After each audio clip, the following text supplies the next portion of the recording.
Sobat YouTube, di video kali ini kita akan mereview tentang uang kuno kertas pecahan 1 sen seri sukarelawan tahun 1964. Namun sebelum kita lanjut video ini, bagi yang baru menemukan channel ini, atau bagi yang belum subscribe, silahkan klik subscribe terlebih dahulu, dan getarkan tanda loncengnya, agar supaya Sobat YouTube semua, selalu mendapatkan notifikasi setiap kita upload video terbaru.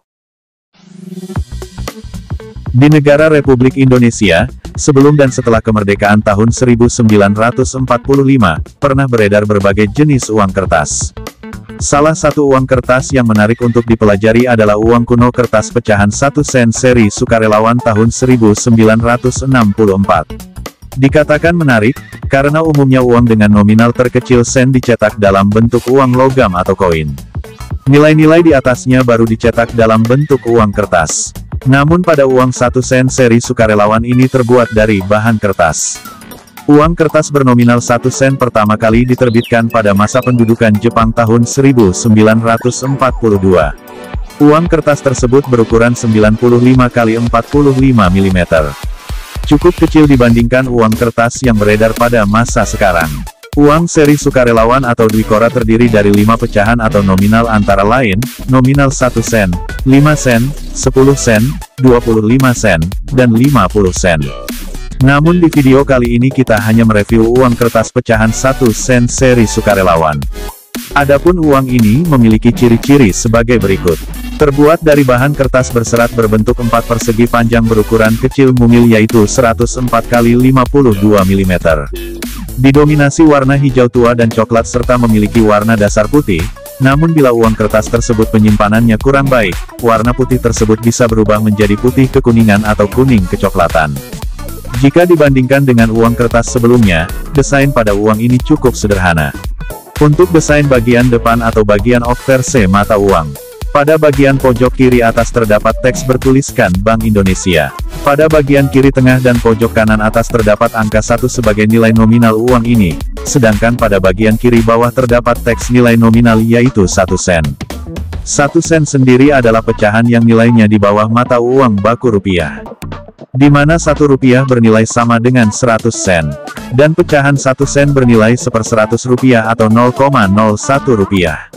Pecahan 1 sen seri sukarelawan tercatat dalam Guinness Book of World Records sebagai uang kertas bernilai terkecil di dunia.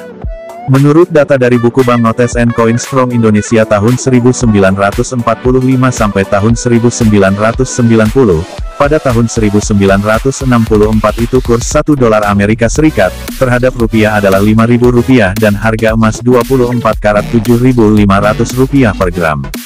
Bayangkan untuk menukar 1 dolar Amerika Serikat saja dibutuhkan 5.000 kali 100 sama dengan 500.000 lembar uang 1 sen. Atau untuk membeli 1 gram emas dibutuhkan 750.000 lembar uang 1 sen. Wow, banyak sekali kan? Padahal pada tahun 1947 kurs 1 dolar Amerika Serikat adalah Rp17 dan harga 1 gram emas Rp27,75. Pada bagian tengah mata uang terdapat tanda tangan direksi yaitu tanda tangan Bapak Yusuf Muda Dalam sebagai Gubernur Bank Indonesia dan Bapak Hertatianto sebagai Direktur Bank Indonesia. Di bawah tanda tangan, atau di bagian tengah kanan bawah terdapat angka tahun emisi yaitu tahun 1964. Meskipun memiliki tahun emisi 1964, namun uang ini baru diedarkan tanggal 13 Desember tahun 1965. Uang ini diterbitkan pada akhir tahun 1965, pada saat itu, di negara Republik Indonesia terjadi inflasi besar-besaran atau hiperinflasi. Akibatnya, harga barang-barang kebutuhan melonjak naik dan indeks harga menjadi 363 kali lebih tinggi dari tahun 1958. Penyebab terjadinya inflasi antara lain: 1. Karena hutang luar negeri negara Indonesia yang ugal-ugalan. 2. Terjadinya serangkaian pemberontakan dikarenakan kurangnya pemerataan pembangunan membuat pulau-pulau di luar Jawa yang diberkahi dengan sumber daya alam yang melimpah merasa dianaktirikan. 3. Konflik politik antara beberapa kekuatan politik, termasuk militer, nasionalis, partai-partai Islam, dan komunis, saling berlawanan satu sama lain. 4. Kondisi politik negara yang tidak menentu, menjadi masalah berat yang menghambat pertumbuhan ekonomi karena sektor swasta ragu untuk berinvestasi. 5. Menurunnya ekspor komoditi, sehingga pendapatan devisa dari sektor perkebunan jatuh, dari 442 juta dolar Amerika Serikat, pada tahun 1958 turun menjadi 330 juta dolar Amerika Serikat di tahun 1966. 6. Kebijakan pemerintah yang dengan mudahnya mencetak uang untuk membayar hutang dan mendanai proyek-proyek megah seperti pembangunan Monas, semakin memperburuk ekonomi. 7. Ikut campur urusan negara lain yaitu negara Malaysia, yang menyebabkan terkurasnya anggaran negara untuk biaya perang. 8. Berhentinya bantuan asing yang sangat dibutuhkan, setelah Soekarno menolak bantuan dari Amerika Serikat dan mengeluarkan Indonesia dari keanggotaan Perserikatan Bangsa-Bangsa atau PBB, karena masuknya Malaysia sebagai negara anggota PBB. Indonesia menentang pendirian Malaysia pada tahun 1963. 9. Gaya hidup hedon dan korupsi para pejabat negara yang merajalela. Bahkan salah satu pejabat gubernur Bank Indonesia yaitu Jusuf Muda dalam diketahui telah menggelapkan uang negara sebanyak 97.334.844.515 rupiah. Pada zaman itu uang sebesar itu merupakan jumlah yang sangat fantastis. Lalu mengapa uang ini baru diedarkan tahun 1965? Selain disebabkan situasi politik yang tidak stabil, uang ini baru bisa diedarkan karena Bank Indonesia baru mempunyai undang-undang yang sah untuk mengedarkan uang ini pada tahun 1965. Saat berdiri berdasarkan Undang-Undang Nomor 11 Tahun 1953, Bank Indonesia hanya menerbitkan uang kertas dengan pecahan Rp5 ke atas. Uang kertas pecahan di bawah Rp5 dan uang logam dikeluarkan oleh pemerintah. Tetapi berdasarkan penetapan Presiden Nomor 27 Tahun 1965, Bank Indonesia diberi wewenang untuk mengeluarkan semua jenis uang dalam berbagai pecahan. Pada tahun 1965-an penarikan uang lama dilakukan dengan tujuan untuk mengeluarkan uang kertas baru. Untuk mewujudkan kesatuan moneter di seluruh wilayah Republik Indonesia, Bank Indonesia diberi wewenang untuk menerbitkan semua jenis uang rupiah dalam berbagai pecahan. Pada desain bagian depan sebelah kanan terdapat gambar seorang sukarelawan yaitu pasukan militer tak resmi yang terdiri dari beragam profesi, yang dikerahkan saat operasi Dwikora. Nah untuk uang kertas pecahan 1 sen ini terdapat desain gambar seorang petani, dengan ciri khasnya memakai caping, yaitu topi yang biasa dipakai petani saat bekerja di sawah atau ladangnya. Lalu apa latar belakangnya hingga terjadi operasi Dwikora? Begini ceritanya. Di masa pemerintahan Presiden Soekarno, Indonesia pernah berkonflik dengan Malaysia. Konfrontasi Indonesia dan Malaysia ini dikenal dengan sebutan konfrontasi Borneo, adalah konflik bersenjata yang terjadi dari tahun 1963 hingga 1966 yang bermula dari penentangan Indonesia terhadap pembentukan Federasi Malaysia. Pada tahun 1960-an, Federasi Malaya ingin menggabungkan wilayah Singapura, Brunei, Sarawak, Malaya dan Sabah ke dalam wilayahnya, yang didukung oleh Inggris. Pada tahun 1961, Inggris yang masih memiliki koloni di Kalimantan Utara berusaha untuk menggabungkan jajahannya itu, dengan membentuk Federasi Malaysia.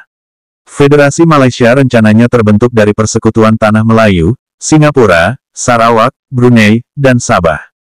Namun rencana ini ditentang oleh Soekarno. Soekarno menganggap pembentukan negara Federasi Malaysia adalah proyek neokolonialisme Inggris. Soekarno khawatir kawasan Malaya akan jadi pangkalan militer Barat di Asia Tenggara.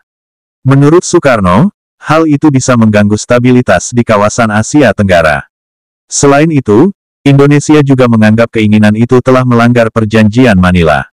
Begitu pula dengan Filipina, yang menilai bahwa Sabah secara historis dan yuridis adalah milik Sultan Hulu.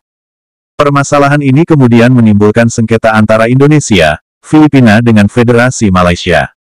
Pada tahun 1963, PBB turun tangan dengan membentuk tim untuk melakukan penyelidikan di tanah sengketa guna memastikan kehendak rakyat.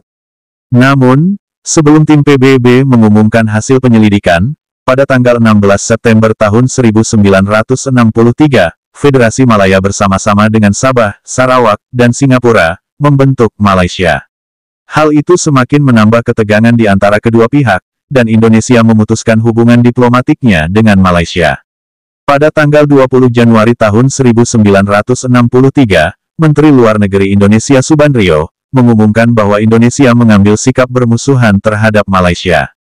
Pada tanggal 12 April tahun 1963, sukarelawan Indonesia mulai memasuki Sarawak dan Sabah untuk menyebar propaganda dan melaksanakan penyerangan dan sabotase. Buntut dari kejadian itu, terjadi demonstrasi anti-Indonesia di Kuala Lumpur karena Presiden Soekarno yang ingin melancarkan konfrontasi terhadap Malaysia. Presiden Soekarno pun semakin murka, karena dalam demonstrasi itu juga dilakukan aksi menghina lambang negara Indonesia.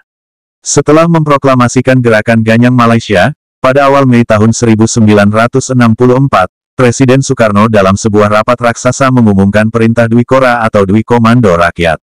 Operasi Dwi Kora atau Dwi Komando Rakyat adalah komando Presiden Soekarno yang dilakukan sebagai respons atas rencana pembentukan Federasi Malaysia. Presiden Soekarno menekankan bahwa operasi Dwi Kora bukan untuk melawan rakyat Malaysia, melainkan untuk melawan neokolonialisme Inggris di Asia Tenggara. Pada tahun 1964, pasukan tidak resmi Indonesia mulai melakukan serangan di wilayah Semenanjung Malaya. Dalam pelaksanaannya, pemerintah RI membentuk komando siaga yang bertugas untuk mengoordinasikan kegiatan Dwi Kora. Meski berkonfrontasi dengan Malaysia, di lapangan, pasukan Indonesia sebenarnya bertempur dengan pasukan Inggris dan Australia. Konfrontasi itu sampai membuat Indonesia keluar dari Perserikatan Bangsa-Bangsa atau PBB pada 1965. Sebaliknya, Soekarno menjalin hubungan lebih erat dengan Republik Rakyat Tionghoa dan Korea Utara. Setelah itu, pada tahun 1966, Kerajaan Malaysia dan pemerintah Indonesia mengumumkan penyelesaian konflik dan normalisasi hubungan antara kedua negara. Kekerasan berakhir pada Juni tahun 1966, yang kemudian dilanjutkan dengan ditandatanganinya perjanjian perdamaian pada tanggal 11 Agustus. Kembali ke desain uang 1 sen, sukarelawan dengan background ragam hias garis spiral geometris. Di bagian margin bawah bagian tengah terdapat mikroteks yang bertuliskan PN Percetakan Kebayoran. Dari desain depan kita beralih ke desain bagian belakang mata uang.